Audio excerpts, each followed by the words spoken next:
কালকে রাত্রে আমার কলে ঘরে কোটাড়ে কেন আগুন লাগছে আমার বাবা নাই আমি কিছু জানলে আমি বুঝতে মিটাচ্ছি। নরসিংদীতে ওয়ার্কশপে ঘুমন্ত অবস্থায় চঞ্চল চন্দ্র ভৌমিক নামে এক যুবককে পুড়িয়ে হত্যা করা হয়েছে।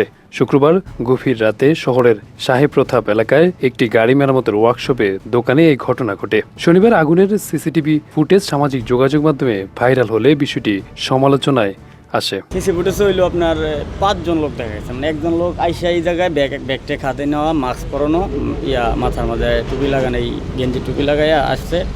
আইসা আপনার এখান থেকে কাগজ টাগজ টোকায় আবার ওর ব্যাগেও আসিল, এগুলো এখানে দিয়া পেট্রোল মাইরে এই জায়গায় আগুন লাগাই দিয়ে গেছে। আগুন লাগাই দেওয়ার পরে কিছুক্ষণ পরে যখন আগুন লাগান মোটামুটি আর কাজ সাকসেস, তখন আরও 4 জন দৌড় ফেরাইয়া 5 জন একত্র হইয়া পরে তারপর আপনার হয়েছে। নিহত চঞ্চল কুমিল্লার বরুড়া উপজেলার লক্ষ্মীপুর গ্রামের খোকন চন্দ্র ভৌমিকের ছেলে।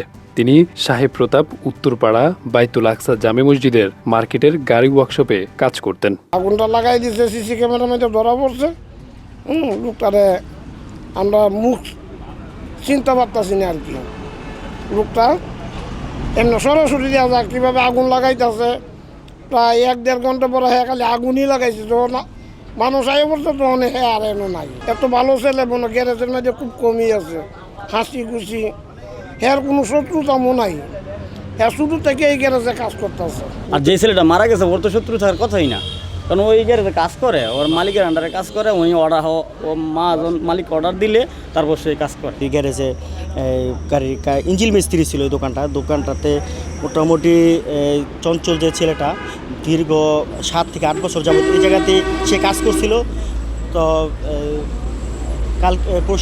কালকে রাত্রেও সে এরকমভাবেই ঘুমাচ্ছিল। এক পর্যায়ে 4 জন লোক আসা এই জায়গার মাঝে তারা কাপড় টাপড় নিয়ে একটা ব্যাগ নিয়ে আসে। কাপড় টাপড় নিয়ে প্রথম আগুন দেয়। আগুন দিয়ে আগুনটা প্রায় আধা ঘন্টা যাবত চেষ্টা করে সেরা আগুনটা বড় করে এক পর্যায়ে দেখা যাইতেছে পেট্রোল ঢেলে শাটারের নিচ দিয়ে আগুনটা ঢুকিয়ে দেয়।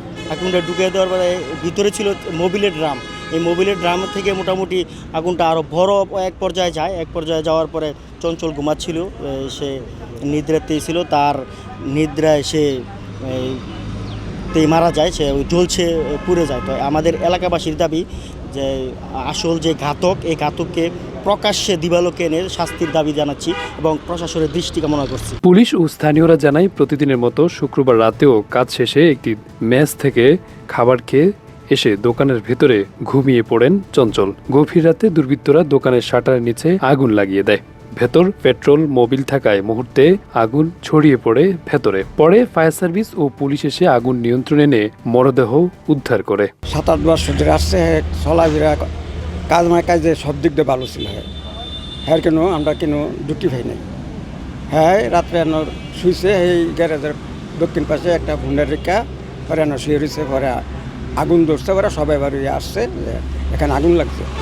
তারপরে আমরা সকালে ফায়ার সার্ভিস আসে, পরে আগুন নিবারণ করছে। তারপরে আর মৃত্যুদেহ বার করছে। জঘন্য কঠিন বিষয়। হ্যাঁ যেমন পড়ছে, হ্যাঁ যেমন জনগণের সাথে এইভাবে হ্যাঁ শাস্তি দিয়ে মারতেছে। জানা গেছে চঞ্চল পরিবারের একমাত্র আর্থিক সক্ষম ব্যক্তি। তার আয়ে পিতৃহীন পরিবারের প্রতিবন্ধী ভাইসহ পরিবারের সংসারের চলত।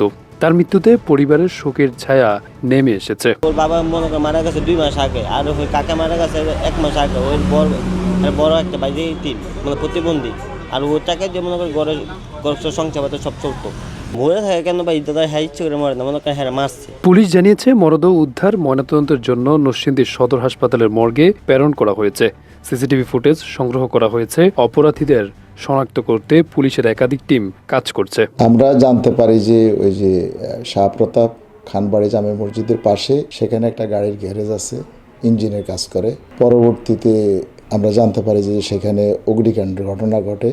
তাৎক্ষণিকভাবে আমাদের মোবাইল টিম সেখানে যায়, ফায়ার সার্ভিস যায় এবং আগুন নিয়ন্ত্রণে নিয়ে আসে। আগুন ভয়াবহ আকারে হয় নাই। পাশে আমরা একটা সিসি ফুটেজ সংগ্রহ করে সেখানে দেখতে পাই যে অজ্ঞাতনামা এক ব্যক্তি গ্যারেজের সামনে ইঞ্জিনের কাজ করা কিছু কাপড়ের টুকরো একত্রিত করে এবং কিছু ছেঁড়া কাগজ একত্রিত করে সে এখানে বসে আগুন দেয় এবং সেখানে ঘণ্টাখানিক সে অবস্থান করে, আশেপাশে ঘোরাফেরা করে। দোকানের মালিক খবর পেয়ে আসছে, আসার পরে বললো যে আমাদের তো একটা কর্মচারী ভিতরে থাকে। তখন ফায়ার ব্রিগেড শাটার ভেঙে তাকে ভিতরের থেকে আমরা পাইছি। তাৎক্ষণিকভাবে আমরা ময়নাতদন্তের জন্য পাঠিয়ে দিয়েছি এবং তার গ্রামের বাড়িতে পরবর্তীতে নিয়ে গেছে। অভিযোগ পাওয়া গেছে, আমরা দেখতেছি ভালোভাবে যে এটা কী কারণে হয়েছে। সন্দিগ্ধ যে ব্যক্তি যে আগুনের সাথে এখানে জড়িত তাকে আমরা খোঁজার চেষ্টা করতেছি, তাকে পেলে আমরা বিস্তারিত বলতে পারবো। চঞ্চল প্রায় 7 বছর ধরে এই গ্যারেজে ইঞ্জিন মেকানিকের কাজ করেন। প্রতিদিনের মতো রাতে ঘুমালেও আগুনের লেলিহান শিখায় পুড়ে ছাই হয়ে যায়। এমন মর্মান্তিক ঘটনায় দৃষ্টান্ত বিচার চেয়েছে সহকর্মী, ব্যবসায়ী ও এলাকাবাসী। আরাফাত হোসেন, যুগের চিন্তা।